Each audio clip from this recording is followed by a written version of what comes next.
Greetings, everybody, and welcome to this special Star Wars episode of the Media Files. That's right. Let's just distinguish the saber there. Yeah, I have a really cool replica of Luke Skywalker's lightsaber. I found this at a yard sale for a couple bucks, so I'm not really gonna complain, and it works. So yeah. With that, I figured, hey, why don't we get this Star Wars train going here? I've already made an intro about kind of what got me hooked into Star Wars.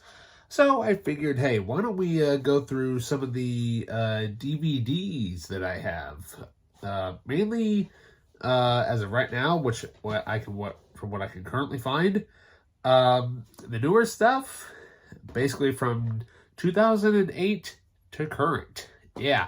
Well, once I find the other DVDs, we'll do reviews of those. So, what are we going to talk about first? Well, we're going to talk about the Clone Wars. That's right. On the Media Files. Welcome back. So, yeah, the Clone Wars.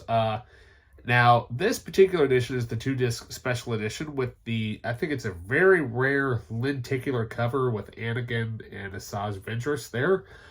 This movie came out in 2008, and I was actually working at a movie theater at the time, and it completely came out, under the radar. Nobody knew that this thing was coming out, and when it did, people were like, what is this? Is this like an animated movie that they made? Yes, and if you notice the style, yes, it's what we're used to now.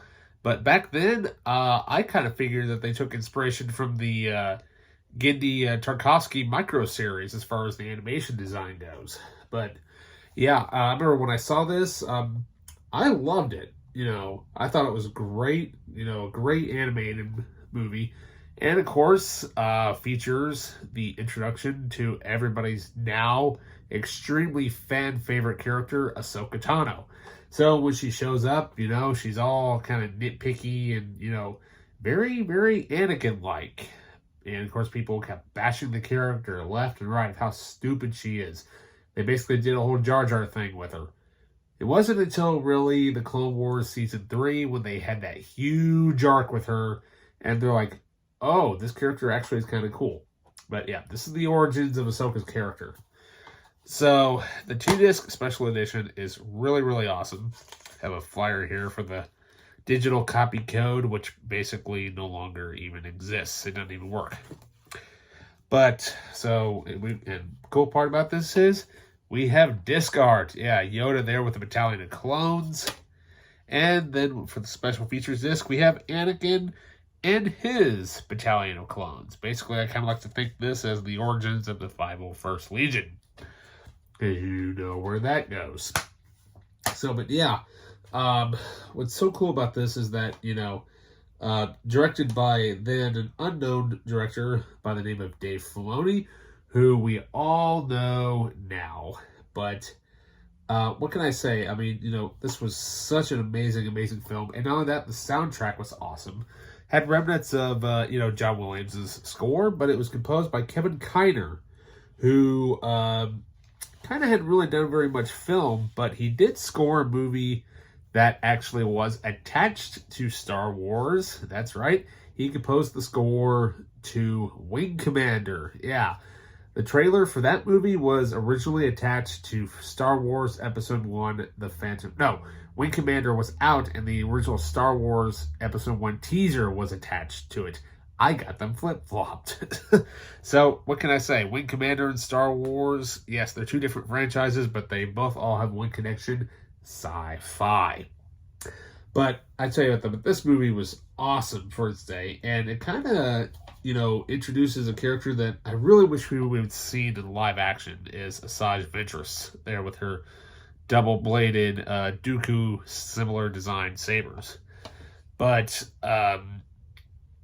but this movie's so, so cool. I love it. And really wish that they would get the final season out on some sort of physical media, Disney.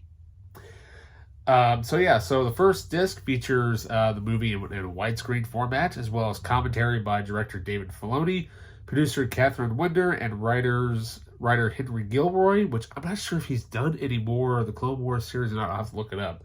And editor Jason W.A. Tucker. And there's also languages, subtitles, which is basically a staple for everything that's out, on DVDs these days. The bonus features, we have The Clone Wars, The Untold Stories, preview stories, vehicles, planets, and battles of the Season 1 Star Wars The Clone Wars TV series.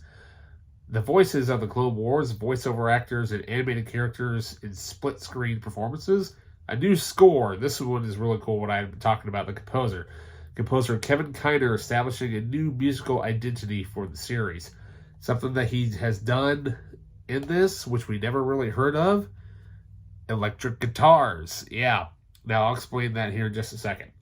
A gallery of concept and production art, as well as the 6 making of featurette webisodes, deleted scenes, as well as the trailers. Now for the score.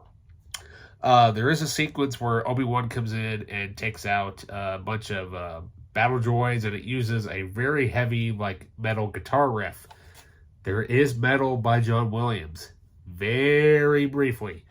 In the episode 2 soundtrack, when they're going through the Chase of Coruscant, I believe it is when, if you listen carefully, it's when the speeder kind of is like this, and then it kind of does this dive. You can barely hear it, but there is a very small, slightly guitar solo in it. It's in the soundtrack. Check it out. But yeah, God, I mean, this movie was so awesome, and who knew that this would become, basically the staple of what, Lucasfilm animation is now. If it wasn't for this movie, Clone Wars would not exist, Ahsoka would not exist, Rebels wouldn't be here, and we definitely wouldn't be having, all the other shows that we currently have now if it wasn't for this little experiment. But, what can I say? This, going back and looking at it now compared to then, there's a few little flaws with it here and there, but, if you get past that, and some of the little tiny annoyances that certain diehard fans have with this, it's a great movie. Highly check it out, and it does coincide with the original series at certain points that we know of now versus what we did not know of back then in 2008. So, yeah. So with that, check it out. If you can find this rare lenticular cover, get it, because it is a collector's item, and it is very, very hard to find. Yeah. So with that, what can I say? May the Force be with you, and keep it here on the Media Files for more Star Wars content coming in the later months, days, years in the future. That's right. But there's still plenty more coming right around the corner. And, of course, I figured, hey, we need to check out a certain set of movies that, either some of them hate or some love. Coming soon to the Media Files.